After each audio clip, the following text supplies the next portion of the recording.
Hello there. Before we begin our gentle journey through time, I invite you to get comfortable. Loosen your shoulders. Let your jaw unclench. Take a deep breath in and let it go, slowly. You're in a safe, quiet place now. The day is behind you. This story is not meant to keep you alert. It's meant to help you drift softly into sleep. So, as you lie back, close your eyes and let my voice carry you. Let's begin our slow walk through the gentle history of something simple, warm and ancient. The story of T. Chapter 1. The Birth of a Leaf, Ancient China. Around 2737 BCE, it was a time so long ago that the world looked almost unfamiliar. Ancient hills rolled gently across the land, mist curling around the mountaintops, as if the clouds themselves were whispering secrets to the earth. This is where our story begins. In the lands of ancient China where wild tea trees once grew, untamed in the high forests of Yunnan and Sichuan. Legends tell us that the very first cup of tea may have been discovered by a curious accident. The Chinese Emperor Shenong, whose name means divine farmer, was said to travel the countryside teaching his people about herbs and plants. He believed that boiling water was good for health, and so, as the story goes, one day while he rested under a tree, a few dried leaves drifted from above. They fell softly into the water he was boiling, tinting it a pale golden color. He sipped it and found it refreshing, earthy, light. It made him feel awake, yet calm. Thus began humanity's long, peaceful relationship with tea. Of course, we don't know if that story is entirely true, but it's a gentle tale, one that many still liked to believe. In those early centuries, tea was not yet the refined drink we know today. It was wild, bitter, almost medicinal. Leaves were ground or crushed, and sometimes boiled with herbs or even onions and salt. It was a far cry from today's delicate green and black brews, but it was beloved, slowly becoming part of the rhythm of life. Tea was seen not just as a beverage, but a healing elixir, a spiritual companion, and eventually a symbol of refinement and serenity. Tang Dynasty tea becomes an art.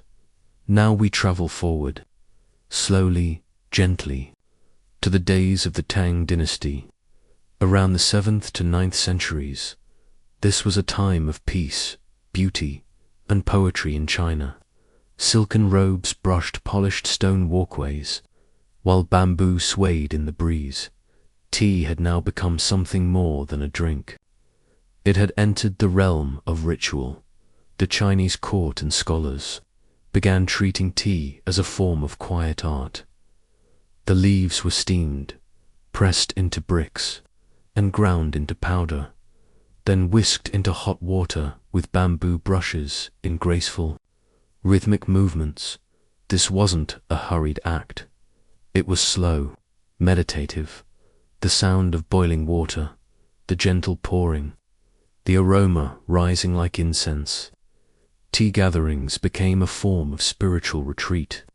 In hushed gardens, scholars and poets gathered to sip tea and share verses. They believed that tea helped calm the mind and connect with nature's subtle wisdom. It's here that we meet the monk Lu Yu, known as the Sage of Tea. In the mid-700s, he wrote a quiet little book called the Cha Jing, or the Classic of Tea. It was the first ever book entirely about tea. Lu Yu described in poetic detail the best water, the ideal tools, and even how to sit while preparing tea. He treated it not as a recipe but as a way of life. Imagine him now, his brush moving gently across parchment, beside a gently steaming cup, the birds singing softly beyond the paper screen, the warm scent of roasted leaves. Tea, by now, had become more than drink. It was a moment of stillness, captured in a cup. From Song Dynasty elegance to Zen in Japan, approximately 1100 words plus 2 image prompts. Chapter 3. The Song Dynasty elegance in every sip, 960 to 1279 CE. Now we move, softly, further, down the river of time, to the elegant world of the Song Dynasty. Imagine a misty courtyard, jade tiles glistening after morning rain. A scholar unrolls his ink brush, and a kettle simmers nearby. This was a period where beauty was found in the smallest of things. A well-written poem, a bird's call at dusk, and of course, a perfectly prepared cup of tea. During the Song Dynasty, tea became refined in both preparation and presentation. The whisking method, originally popular in Tang times, was elevated to an art.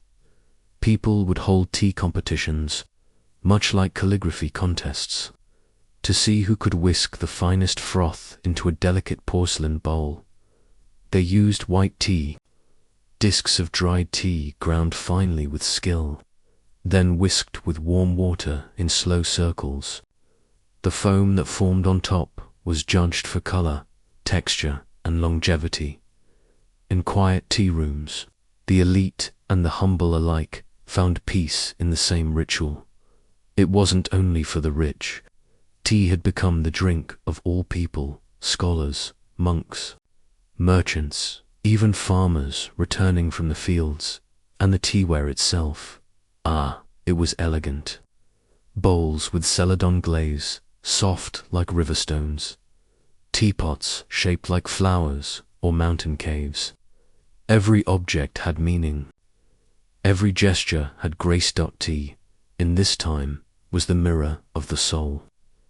Tea crosses to Japan, the Zen connectiones. Tea flourished in China. It quietly crossed the sea, to a nearby island where the mountains are steep. The seasons, distinct. And silence is a form of language. Japan tea came to Japan in the early 9th century, carried by Buddhist monks who studied in China. But it wasn't until the 12th century that it began to take deep root. Thanks to a monk named Issai. Issai brought back tea, seeds and, more importantly, the spirit of tea. He believed it helped monks stay awake during long meditations. It cleared the mind, soothed the senses, and fostered awareness. Soon, temples across Japan were cultivating tea, especially in the mist-covered hills of Uji, near Kyoto. Here, the tradition of matcha-powdered green tea was born. Unlike in China, where the powdered tea method would eventually fade, Japan preserved it. Over time, tea became part of Zen philosophy. Stillness, attention, simplicity. Out of this grew the Japanese tea ceremony, or chanowu, a ritual of such gentle precision that every movement is poetry. Picture a tea house with tatami mats, a quiet host bowing deeply, each motion slowed, down to honor the moment. The bowl is turned just so. The water poured in silence, the tea whisked to a fine, jade foam, and nothing is rushed, because the point is not the tea. It's the pause from life, the pause between thoughts, the peace that comes when we slow down. As you listen now, perhaps you too can sense that peace. Imagine the bamboo swaying gently outside the paper door, the sound of water simmering over charcoal, the soft green scent of matcha, and nothing else. Across the Silk Road, the long journey begins far to the west. Beyond mountains and deserts, caravans were slowly making their way across the ancient Silk Road. With them, they carried silks, spices, porcelain and bundles of compressed tea. By the 10th and 11th centuries, tea had become a valuable trade item. Traders brought it on horseback, wrapped in cloth, pressed into dense tea bricks that could be stacked like treasure. These bricks were not only drunk, they were used as currency in parts of Central Asia. Nomads in Tibet and Mongolia would brew them strong, sometimes adding yak, butter and salt to create thick, nourishing drinks that helped them through cold nights on the steppes. The flavor was strong, smoky, strange, but the warmth it brought was universal. Tea had now begun its westward journey, crossing deserts, mountain passes, rivers, one slow sip at a time. It would still be many centuries before tea reached Europe, but its story was no longer Chinese or Japanese. It was becoming global. Tea arrives in Europe, from Dutch ships to English parlors, approximately 1,200 words. 3 image prompts. Chapter 6, Tea Meets Europe, A Curious Arrival. 1600s time passes softly, like ripples in a quiet lake. And now we find ourselves in the 17th century, far from the temples and tea houses of Asia. The great merchant ships of Europe are drifting across the seas, tall sails catching the wind, their wooden hulls creaking gently as they cross vast oceans. Among them were the ships of the Dutch East India Company, early traders who brought rare and mysterious goods from the East. They carried porcelain, spices, silks, and small crates filled with dried, fragrant leaves. At first, it was a novelty, something exotic and rare, sold in apothecaries and offered only to the wealthy elite. The Dutch called it thee, and for those few who tasted it, the experience was unusual. Aromatic, slightly bitter, and calming. By the mid-1600s, tea was finding its way into the hands of aristocrats, scientists, and scholars. Some believed it had medicinal powers to warm the body, settle the stomach, and soothe the nerves. It was a curious thing from a faraway world, something to sip slowly while pondering the mysteries of the East. In this time, tea was still expensive, more precious than gold by weight, but it had begun to whisper its way into European culture. Tea in Russia, the samovar tradition around the same time. Tea was finding another path, a colder one. Overland through Siberia, across frozen plains, tea traveled to Russia, where it became a cherished winter ritual. In 1638, a diplomatic gift of tea was sent to the Russian Tsar, and by the 1700s, regular caravans carried tea from China to Moscow, a journey that could take over 16 months. These caravans traveled by camel and sled, across the wild and snowy landscapes of Central Asia. Russians quickly fell in love with the drink, but their way of brewing it was different. They used a samovar, a tall, ornate metal kettle that kept water hot for hours. From it, they poured boiling water into strong, concentrated tea called zavaka, served in delicate glasses with sugar, cubes, or jam. A Russian winter afternoon might look like this: a warm room lit by golden oil lamps, frosted windows, a gentle fire crackling, and a family gathered around the samovar, sipping tea and telling stories in the stillness of snow-covered towns. Tea brought warmth and togetherness, and though its roots were Chinese, it had now taken on a Russian soul. England tea takes root now. Let us arrive gently in England.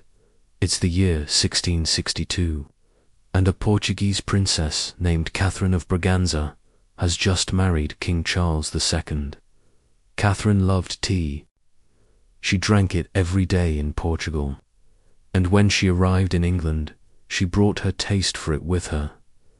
At first, Englishmen were unsure. Tea was still rare, sold in small quantities at coffee houses, where only men gathered to discuss politics and philosophy. But Catherine's quiet influence began to spread. Soon, ladies at court began sipping tea too, and it became a feminine ritual as well as a social one. By the 1700s, tea had become fashionable. It was served in delicate porcelain cups, often alongside tiny cakes and bread with butter. But there was one big problem. Tea was expensive to keep up with demand. The British East India Company began importing huge quantities, sometimes even smuggled. Tea taxes were so high that black market tea flourished. People bought cheap teas cut with herbs, ash, even dried leaves from other plants. Eventually, taxes were lowered, and tea found its place in nearly every English home. A new custom had begun. Afternoon tea. It was said to have been popularized by Anna, the Duchess of Bedford, who found herself hungry in the long hours between lunch and dinner. She began inviting friends to share light sandwiches, scones, and tea around 4 p.m. Soon, the habit spread, and afternoon tea became a staple of English culture. Picture a gentle English garden, tables with lace cloths, tea poured from porcelain pots into bone china cups, clotted cream, strawberry jam, and the slow ticking of a clock in the parlour. Chapter 9. A drink for everyone. By the 1800s, tea had become a quiet revolution. It was no longer just for nobles or monks or merchants. It was for everyone, in factories and homes, in train stations and cottages. Tea was the moment of pause. For the working class, it was comfort after a long day. For the wealthy, it was elegance and routine. Kettles whistled on coal stoves, sugar was stirred into chipped cups, and biscuits were dunked quietly in the fading light of a long day. Even during World War II, tea remained sacred. The British government made sure soldiers received tea on the front lines. Tea was rationed, but never forgotten. It had become more than a drink. It was home in a cup, modern tea rituals, and a sleepy farewell, approximately 1100 plus words, plus 2 image prompts. Chapter 10. Tea. Around the world, 1,000 quiet rituals. Time like tea infuses gently. And now, as the world has grown modern, tea remains a quiet thread that weaves through many lives. Across continents and cultures, the simple act of preparing tea still brings calm, stillness, connection. In India, tea called cheese. Fragrant daily rhythm. Stalls line busy streets. Tiny clay cups are stacked in pyramids, and steam dances above bubbling pots of water, milk, and spices. Clove, ginger, cardamom, cinnamon. These flavors swirl together in thick, warm air. Vendors pour chai from high above the cup, letting it cool and froth. In homes, chai is brewed with care, shared with guests as a sign of welcome. A pause in the day, whether in a quiet village or a bustling train station, chai is always near. In Morocco, tea is made with green leaves, sugar, and fresh mint, boiled together in tall silver kettles, then poured with grace into small, patterned glasses. The higher the pour, the more welcome the guest. It's not just about teats, about hospitality. In Turkey, tea is brewed strong, served in small tulip-shaped glasses. People sip it slowly over conversations that last hours, on balconies, in gardens, or in the shade of quiet bazaars. In Tibet, tea is mixed with butter and salt, a thick, hearty drink meant to warm the body in high, cold places. In Thailand, iced tea is sweet, orange-colored, creamy. In Argentina, the drink is yerba mate. Not quite tea, but a close cousin. Sipped from a hollowed gourd with a silver straw. Passed between friends like a sacred cup of shared time.